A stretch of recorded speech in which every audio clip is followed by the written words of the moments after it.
Alors, je suis Élisée Boni de Mani. J'ai 37 ans. Je suis directrice générale de la société Elbin depuis 8 ans. Et je suis vraiment quelqu'un qui est à la fois en entrepreneuriat féminin.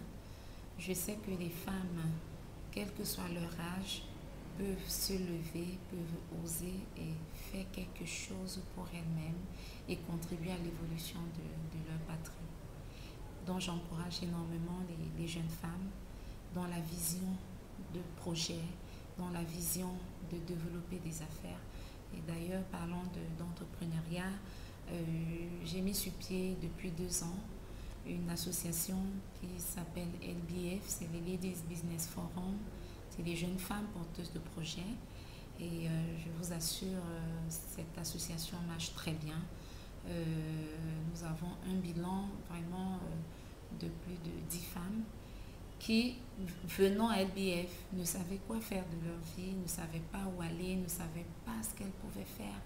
Et donc, avec les séminaires, les formations, elles ont compris qu'elles avaient du génie en elles, qu'elles avaient du potentiel en elles et qu'il ne manquait qu'une seule chose, le zèle, la foi, l'audace et l'acceptation de pouvoir faire quelque chose.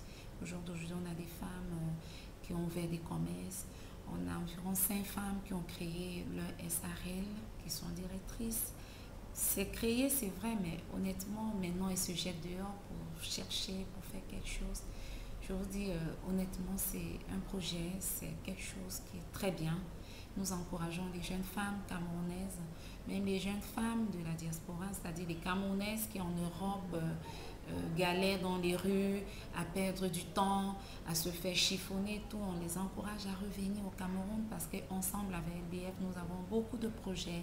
Nous pouvons faire en groupe de femmes parce qu'aujourd'hui, c'est main dans la main, c'est ensemble qu'on peut sortir de l'ombre. Et c'est ensemble qu'on peut réduire à notre niveau la pauvreté et la famine dans notre pays. Donc vraiment, nous attendons vivement les jeunes filles qui ne savent pas quoi faire, mais qui veulent faire quelque chose, à rejoindre LBF. Ensemble, on va grandir. Et puis, en groupe, on va se déporter vers le GFA qui va nous accueillir à bras ouverts pour nous encadrer en tant que femmes d'affaires. Elles sont là, elles nous attendent. Et donc, levons-nous, intégrons le LBF. Et ensemble, nous allons adhérer au GFA Cameroun pour faire ensemble avec nos mamans du GFA. On peut dire que vous êtes une preuve de la femme entreprenante du Cameroun. Ouais. Est-ce que ça a été facile pour vous? Ça n'a pas été facile. Je peux dire que rien n'est facile du tout. Même maintenant, ce n'est pas facile parce que nos ambitions sont très, très grandes. Nous sommes encore dans le tunnel. On n'a pas encore vu le bout. On a beaucoup de chemin. Mais je pense que chaque fois qu'on a l'amour, qu'on accepte, qu'on donne avec volonté notre oui, c'est notre oui qui est la base, qui est la détermination pour ce qu'on doit être demain. Notre futur de demain, il va au départ avec notre oui du présent. Je pense qu'on ne doit pas voir les obstacles en démarrant. Je pense qu'il faut toujours s'engager. On commence d'abord.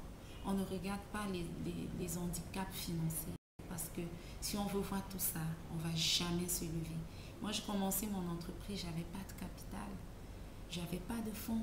Mais je peux vous dire que j'avais un zèle qui débordait tout ça. Mon déterminisme, chemin faisant, a mis le capital sur ma route, a mis les clients sur ma route, a mis mon entreprise sur ma route. Et aujourd'hui, je vous dis, je ne peux pas régresser. Quelle que soit l'embûche, je vais aller outre cette embûche et je vais avancer. Et quelles sont vos ambitions et vos projets alors? Mes projets, c'est que Elbin déjà commence à être bien reconnu et accepté dans mon pays. Ça, je suis très contente, je peux vous dire. Il y a 7 ans en arrière, quand j'ai démarré, je n'imaginais pas ce que Elbin pouvait être aujourd'hui. Nous sommes acceptés par la Chambre de commerce, qui est d'abord déjà un client depuis 2 ans dans notre portefeuille. Nous sommes acceptés par beaucoup de multinationales de la place, Total, Orange, Camrail, Nestlé, je ne peux pas citer, la liste est très longue. Et aujourd'hui, notre défi, c'est d'être implanté dans la sous-région, c'est d'attaquer les parts de marché de la sous-région Et puis, tout doucement, rentrer dans le marché de la boa, c'est-à-dire vendre aux États-Unis. Donc, c'est pour vous dire que le projet est très costaud. On n'en est même pas encore.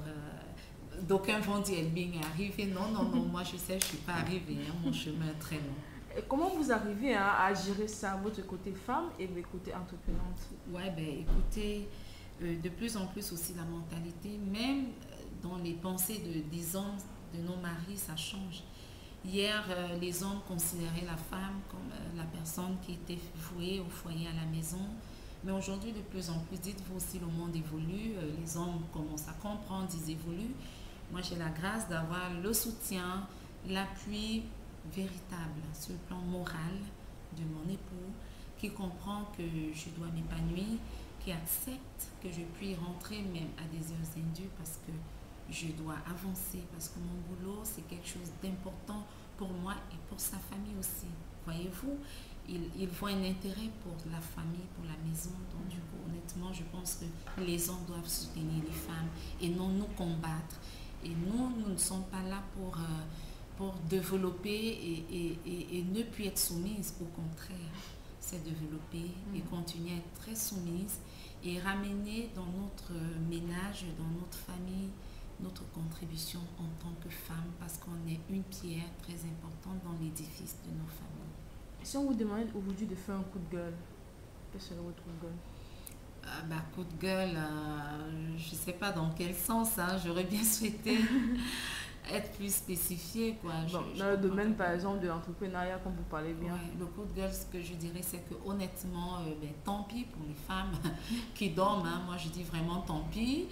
Elles se leveront quand il se fera bien tard, quand celles qui se sont levées auront grignoté toutes les parts.